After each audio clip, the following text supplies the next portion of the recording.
Well, welcome back to the Vanderbloemen Leadership Podcast. I'm Kristin. I'm one of the consultants here with Vanderbloemen. I'm talking with Lauren, who is the executive director of 10K Fam, which thank you so much, Lauren, for being a part of this conversation. I think what 10K Fam is doing right now is very, very crucial to the worship space. So before we even, though, get into that, I would just love the people listening to hear a little bit about who you even are. What is sound bites of your story? And then how did that lead you to your role at 10K Fam?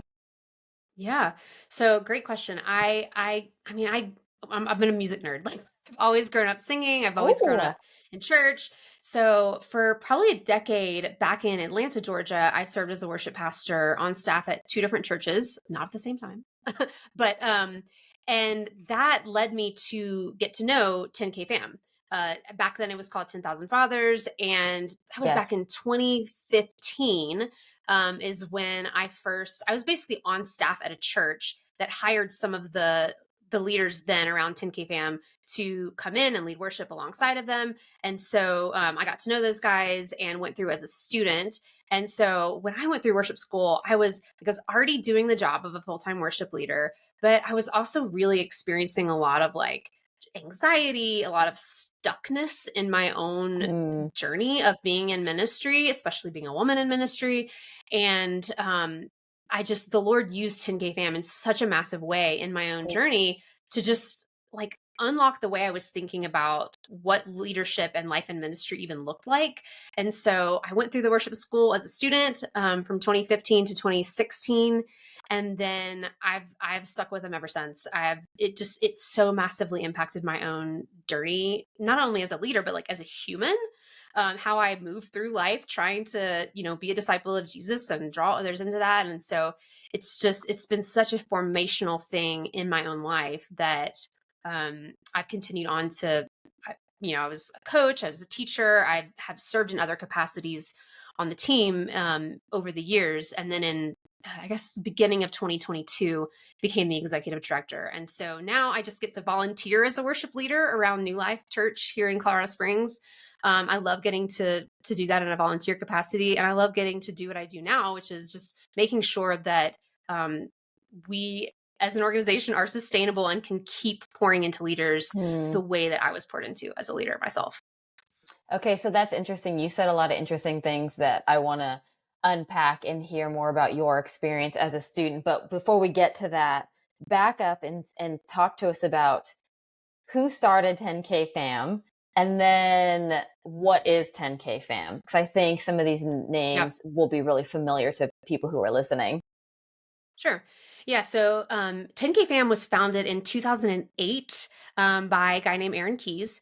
And when it first started, it was very much very organic, not very structured. And at the time, Aaron was doing a lot of traveling and worship leading around the country with his band. And so what worship school looked like at that time was he would just have guys come and like live in his basement, just come, be on the road with me, do life with me.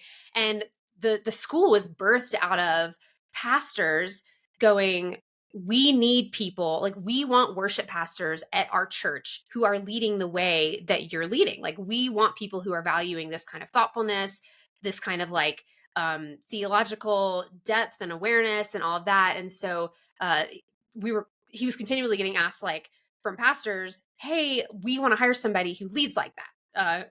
And so how can we do that? And so he's like, well, there's really no one else training leaders in these ways right now. So let's do that. So that's how the organization was birthed. It has shifted a lot, obviously, over the course of the years. In 2013, it became like actual corporation. It became a nonprofit. And so it's been 11 years since it's been in its current form of being like an 18-month discipleship school that is this sort of hybrid model of intensives where students come on site to learn stuff, but then we send them back into their context. And so like they're not actually coming and moving and doing a residency with us. So that was the reason it was founded, was just this recognition of like, pastors really want their worship leader, their worship pastor, to be somebody who is truly shepherding their congregation, who they can trust theologically, who like these people have studied the Bible. And we've just sort of gotten into this, the modern, contemporary church has sort of gotten into this place of, it's become very normal for us to put a worship leader on stage who Mm. hasn't actually had any training like that. And it's really very dangerous, I think. And it's kind of a problem that we at 10K Fam are hoping to solve, and to be a resource for churches to get whole, healthy, theologically insightful, sound leaders up on stage, not just somebody who can, sing and play guitar well. Right. Okay. So 10K family, there's a worship school. So for people Yep. who might not be familiar with that, when we hear school, we just naturally assume, okay, we attend school full time for X amount of months or X amount of years. We Mhm. do nothing else. We live on campus or we live near Yeah. campus. So that's probably what all of our brains automatically associate the word Yep. school with. Sure. So when you guys use that word, what does that mean? So let's say a potential student wants to go to worship school. What will that look like for them? Yeah, that's great. This is so helpful because honestly, like I've been entrenched in it for so long that I Oh, say stuff and I'm like, yeah. oh right, I forget that other people are not thinking that. Yeah. So thank you for asking that question. Yes. Um, yes. So what our school looks like, we do call it worship school, and I think the two things that are important to know is, one, a lot of times when people hear the word worship school, they think, well, it's for people who want to learn how to be worship leaders. They want to, like, Yes. they're not doing it yet and they want to do that, and so they would come to school to do that. That's not really what we can talk more about that in a minute, but like that is a little bit of a misnomer in terms of what we do. We primarily train leaders who are actually already worship leaders, not ones who are Okay. just hoping to be worship leaders. But also the way that our school works is it's an 18-month, it's really a discipleship journey. It's an Hmm. 18-month commitment. um, that 18 months is broken up into 3 6-month tracks. Each track has its own focus. And so, track one, for the first 6 months, we focus heavily on character, spiritual formation, biblical interpretation, things like that.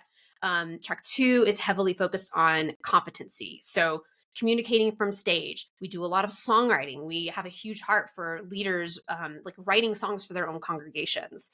And then track three is, we're like, okay, we've poured into you for a year. Now we're going to give you some very practical discipleship tools to help you go do what we've done in you to the people in your context. And so it's this sending, this we call it raising and releasing, right? Like our mission statement is raising and releasing spiritual mothers and fathers who creatively shape the future of the church. Hmm. And so essentially we are bringing leaders into a heavily relational context where they have a coach. They're walked through the entire journey in a huddle of like 6 to 8 people with a coach, who is a seasoned worship leader. Almost all of our coaches have master's degrees in worship or some kind of theology. Um, and so it looks very different. It's very much designed to be done on top of a full-time job, life, family. Like it's not by any means something where we're expecting people to quit their jobs or you need to cut back in Okay. other areas in order to attend worship school. Really, the beauty of it is that a lot of the content is, we find that it's most impactful to be like processed in the context of their actual life and ministry. That's why we don't want them to come just like fully remove yourself from your life for 6 months or 18 months or whatever. Like, be in your life, help us, like we'll walk with you through that. Like we'll journey with you through that, and you get to process the things, the challenges that you're facing in ministry and your family, whatever it is. Like, we get to walk with you in that. And so it's not a traditional school model, but it is actually accredited. And so our content, like our 18-month content, is fully accredited at the master's level. So by the time you finish with us, you're a third of the way through a Master of Arts in Worship degree at two of our partnering schools, Northern Seminary and Visible Music College. So it Oh, does actually count as wow. credit, which is amazing, but it doesn't Yes. feel like traditional school. You're not like writing 20-page seminary papers, but you're still getting seminary credit. So it's kind of Right. awesome. Oh my gosh, I know partial master's accreditation is very Yeah. significant. That is a very Yeah. big deal. Okay, so because they're not going to worship school full time, do they live near where are they living? Yeah, no, we have students from literally all over the world. I mean, I had a guy come in from South Africa, in when it was that November who graduated. So literally we have students all over the world. Most of our students are from the US, but all over, West Coast, East Coast, doesn't matter. They only come on site during the intensives. And so at the beginning of each of the 6 months, there's like a Monday through Friday intensive that is on site here in Colorado Springs. So they're flying in for that. We do have a fully online version of the school. And so, for instance, the guy who just graduated from South Africa, he actually did the full 18 months online and only came in for graduation at the very end. So we're very flexible with how that works. But yeah, we try to time our huddles so that people even overseas are able to be part of the group with people here in the States. I would say probably 90 to maybe 90-ish% of our students are in the US. But they're just flying in for that week at the beginning of each of the 6 months and spending time together and sharing meals and, sitting in sessions, receiving lots of content. And it's great. It's great community, like bonding time for the groups. It's really fun for them. So most of our students do experience that fully like on-site version of the school, but all of our content is also recorded. So technically you do not even have to leave your house and you could still come through worship school. Yeah, and graduate. gosh, technology, it's incredibly convenient. It really is. Really is. Do you ever have churches who send their worship leader, their worship pastor to your school?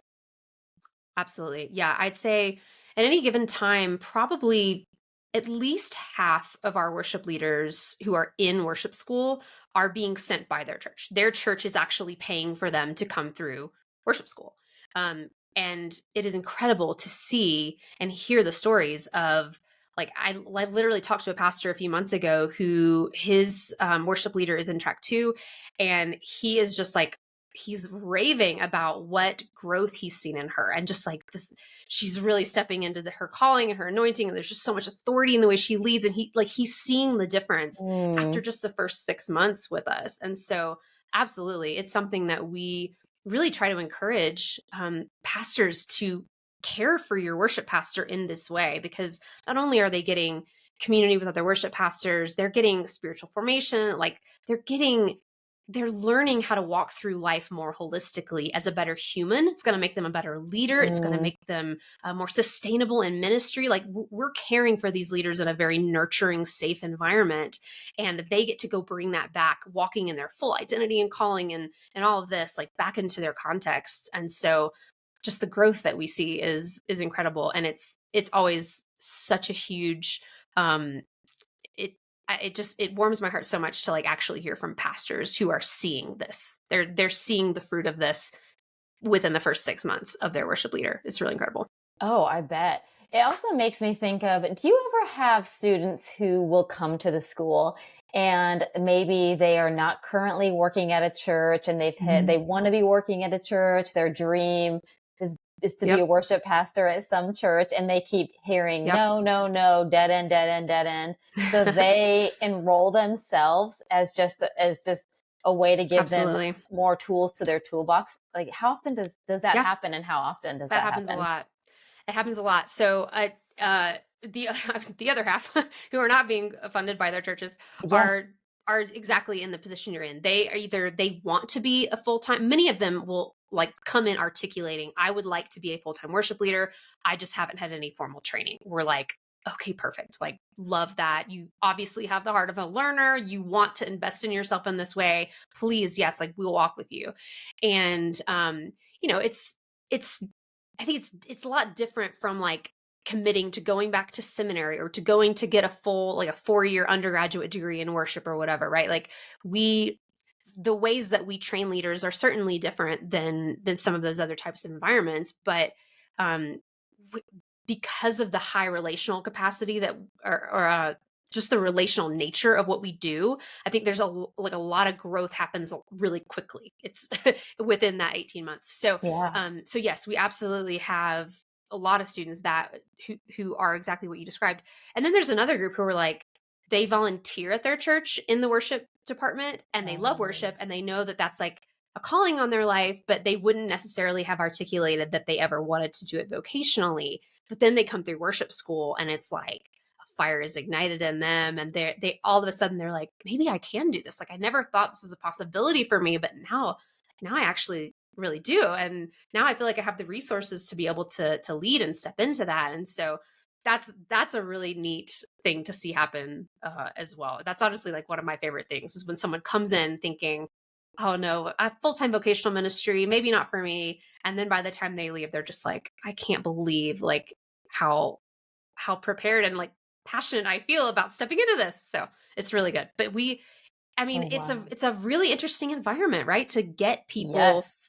who are not even yet worship leaders who maybe want to be. And then like we have worship leaders who've been worship leaders for decades who just have never really been trained in the ways of like leading a team or multiplying yourself, like those kinds of things. Those are skills that you have to learn. Those are Yes. not just natural traits for most people. And so it's really amazing to get leaders from all walks like that into one space, into huddles together, processing together, doing life together. I think that's why so much learning can occur so quickly, because Yes. of just how consolidated those kinds of people are in one space. It's really special, and it's incredible. I mean, even as you're talking, I can imagine how exponential the growth would be in so many different Yeah. areas because in my role, I sit and talk with candidates, worship candidates specifically all the time as they are applying for Mhm. different roles. And so we're having conversations. And I, often, I will say, I don't want to say more times than not, but I will say often, I'm having conversations with these candidates and I'm thinking, gosh, you're almost there. You just have some Mhm. soft skills that you could Mhm. really use on, or they're wildly talented, or they have incredible potential, but they've never been in environments that could help bring that out. They were just never Right. exposed to solid leadership. Right. And so I think of those people and how worship school for them would be incredibly life changing for them Yeah. to do that. Which also makes me think of, okay, so the worship school students, is there a target age or a target church size or even like a target Mhm. demographic of Sure. who would, I guess, benefit the most by going to a worship Yeah. school? It's great. I love it. So we do have an age minimum of 20. So, Oh, yeah, so we have an age minimum. The reason for that, we don't have an age maximum. We have had people come through in their 50s, and I think we've had some in their a couple in their 60s. Um, our most common age range is 20s, 30s, and some early 40s. Um, we say there's an age minimum because a lot of what we walk through with the spiritual formation, a lot of just understanding how you're wired, and a lot of like deep identity work, that kind of stuff, that it takes a level of maturity to be able to engage with that kind of content oh, in a sure. way that's really transformational and productive. And so we just want to make sure that people are at a place in their own journey to be able to receive that well, and to be able to participate in the conversations that happen in the huddles, well. And so we will take 20 most of the time. If a candidate is coming to me and they're 19, 20, they're kind of right on the line, like I'll probably want to talk to somebody, some references, and just really get a sense of like their spiritual maturity and what they've walked through so far, to make sure that worship school is the right thing for them at that time. um Yeah. so yeah, so that is kind of one consideration that we have, that we work with. But yeah, I mean, in terms of our target demographic, I mean, we serve leaders and welcome leaders who are serving at churches of all different sizes, and honestly, even all different denominational backgrounds. Like we are not affiliated with a particular denomination, and so it gives us the ability to have some really deep, productive conversations with people who have been raised differently and who have different experiences, and even to the extent of like people who grew up in much more like traditional worship expressions in their churches, all the way to people who are Mm, more charismatic expressions of worship. So we have students from all walks, and it's one of the things that I think is really beautiful about the expression of who 10K fam is, because so much of what we value is being able to see, like, and walk with and hold and treasure like each human for what gift they carry, not because they agree with you on certain things or they disagree with you here, whatever. It's like we have to be able to have productive conversations with people who differ in our experience and our view on life and politics and all the things. And that's not always easy, obviously, but like that's also kind of what we feel. That's what we're being called into, or being called into ministry, is being called into like loving people well and walking alongside them well. And so one of the ways that we model that is being very welcoming to people Mm, of different, denominational backgrounds and affiliations, and churches that have 5,000 on a Sunday and churches that have 200 on a Sunday. So there's no one is more valuable because they serve at a bigger church or a smaller church. Like, you are doing kingdom work. You're doing kingdom work, and that's it. Period. So we're here to right. serve you and equip you and love you in that. So Right. I love that, especially for someone, if someone's listening right now and they think, gosh, I'm not sure if my church is too small or my church is too liberal or my church is too oh yeah, conservative. But yeah, so yep. that's very helpful. Thank you, because there's no such thing as being too fill in the blank. Mm-mm. Not a thing. So No, that's not very, that's not in the kingdom. yeah, that's very helpful. You said something earlier about, so when the students are in huddles, they have, I forget what you called it, either a coach or a mentor that Coach, walks, a a coach. coach. Okay. Hmm. Who are those coaches? Where do they come from? Yeah. Yeah, so the coaches are previous grads. So a lot of the Oh, students who, especially like the students who are coming through worship school because they're going, okay, I've been a worship leader, I have lots of experience. I want to be able to like I want to be able to coach people, mentor people, but I've just never learned how to do that. So we'll have people come through worship school specifically for the purpose of I want to be a coach one day. And so they'll come through, they'll do the whole 18 months, and then most of our coaches do, because of our master's level accreditation, we really try for the majority of our coaches, certainly the majority of our teachers, to have those kind of master's, like higher education degrees. Um, and so many of our coaches they're all graduates. Most of them have some kind of either spiritual direction, license or whatever, or like an actual master of arts and worship degree, or an MDiv or whatever.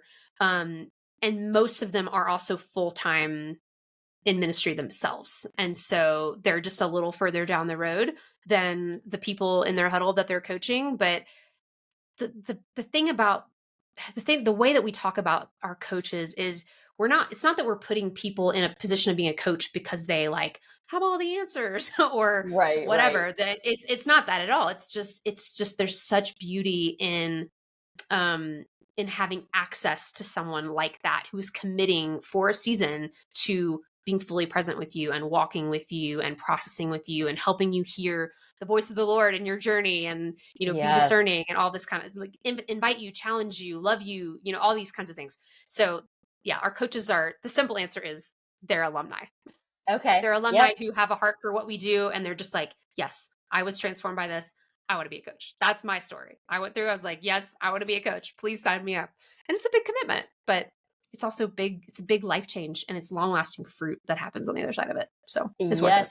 Yes. Okay, you just touched on the question that I've been sitting on since the beginning, because it. you went through as a student first before you ever got into this role, and ever Yes. worked as the executive director, ever worked as a coach or sat as a coach. Mhm. So think back to your time as a student. For someone who is listening to this and thinking, gosh, maybe I'll consider sending my worship pastor, or for a worship pastor listening, going, like, give one or Mm. two things that you specifically walked away with and how that transformed your life.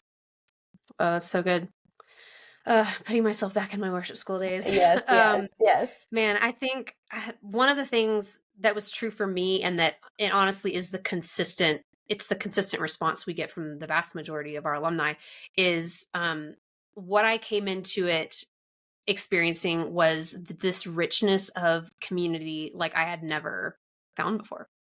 I had Mm, just never been in a situation where like here was a group of six other people and a leader who was full of wisdom and who was committing to being present to me and to listening to my journey and to like holding space for me and helping me process. Like that's so rare. That kind of mm, connection and that kind of um just intimate community is something that's really hard to find these days.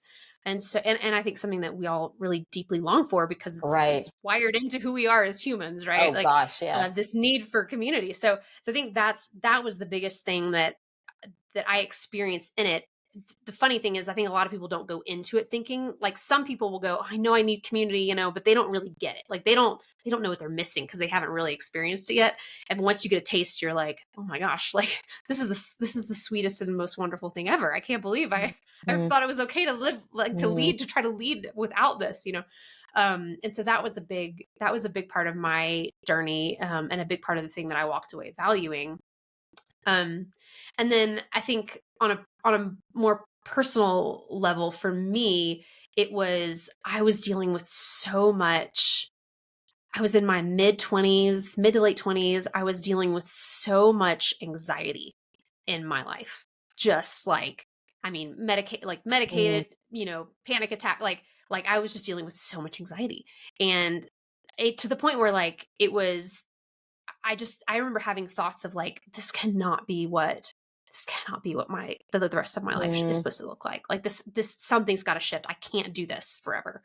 And I just knew, like, I didn't know what the answer was. I just knew that like whatever the way that I was operating and moving through life Mhm. did not seem life-giving to me. It was actually incredibly anxiety inducing, and Mhm. something had to shift. And what I found was being brought into this space and into this community where there was such a level of like safety, but also so many tools of like, look, I don't know if you've ever processed like the lies that you have believed about your life growing up, and like the truth that the Lord speaks over you. Like, have you done like listening prayer, and like I just never done that kind of soul work before, honestly. And it was the thing that like, it's like I wasn't fully in touch with myself and who the Lord had created me to be. Yes. And I just needed, like, I needed community to help unlock that and stir that up. And so it just, that's, I look back at like who I was before worship school, and I honestly, like, I barely recognize who I was beforehand, because my life, like my literal everyday way that I go through life looks and feels, I experience it so much differently because I feel so much more freed up inside, and in Mhm. like who I am, who God has designed me to be. And like I'm able to now like look at other people, other women in worship space, and go like, you're not my competition. There's no Yeah. jealousy here. Oh It's my fine. gosh. Right, like Yeah. it Oh just my makes gosh. you be such a healthier like human and healthier Yes. leader, and just Yes. like you just walk in that confidence, and it's just so freeing. And so there's just like a peace in it that Yes. I had never had before. Yeah.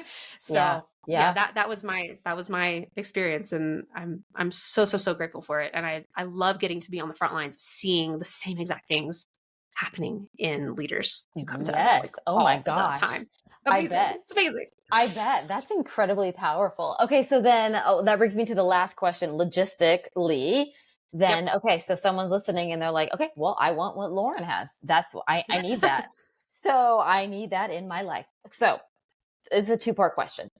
How do they have to apply for worship school? And then what is the timeline for that? Like, I'm assuming there's actual start and stop dates to this worship Yes. school. There are. Yes. Okay, great. Yes. Logistics and practicalities. Here we Yep. go. I love this. So, yes. So we kick off worship schools only twice a year. We kick them off once in the spring and once in the fall. So we are actually in our recruiting cycle right now. Our next intensive is happening April 15th through the 19th in Okay. Colorado Springs, or again, online. You don't have to come on site. So April 15th to 19th, we will be recruiting until probably mid to late March. Uh, we can be pretty flexible on. We don't have like a hard cutoff on when we stop accepting applications. There is an application. It is on our website, 10kfam.org.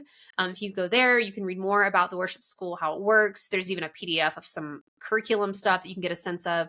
But there's an application process. It's fairly straightforward. It's, asking your history. How'd you hear about us? Why do you want to do worship school? Tell us about some of your strengths and weaknesses. And then we do ask for a pastoral reference and then a video of you leading, singing. It doesn't have to be like an actual church service. You can literally just record a video singing into your phone. We're just Ooh, trying that's to good. gauge musicality. So yeah, so there's an application. It's free to apply. And then we try to process that very quickly. And then, so we'll kick off in April, and then our next kickoff would be in the fall in October. Okay. I don't want to, I think it's October 20th through 24th, but our next kickoff is October. So it's twice a year. You get the opportunity to jump in to that 1.5 year journey. And then you're Okay. basically the intensives are, we have everyone who's at any point in the journey. So like track 1, track 2, track 3 grads, like everybody comes on site together for, those 2 intensives that happen each year. So you're getting to meet not only the people in your own class, but people who are 6 months, a year, 18 months ahead of you in the journey, which is really cool. So yeah, Ooh. I would encourage you to apply. And of course, if you have questions, I'm also happy to help answer any of those. There's a contact us form on the website as well. If you fill that out, it will come directly to me, and happy to talk to somebody over the phone or text or whatever to help answer some of those questions. But yeah, I would encourage you to consider it. Especially if you're a leader who either feels like you need a little bit more equipping, or you're in ministry, you feel a little stuck, or you just need some more tools. You want community. Like there's so many Yes. reasons to do worship school. I've literally never had anyone do worship school and be like, man, that was a waste of time. Gosh, really regret that. Nope. Everyone's like, oh my goodness, I had no idea this would be so transformative. So would definitely encourage you to come on. We'd love to have you. It'd be fun.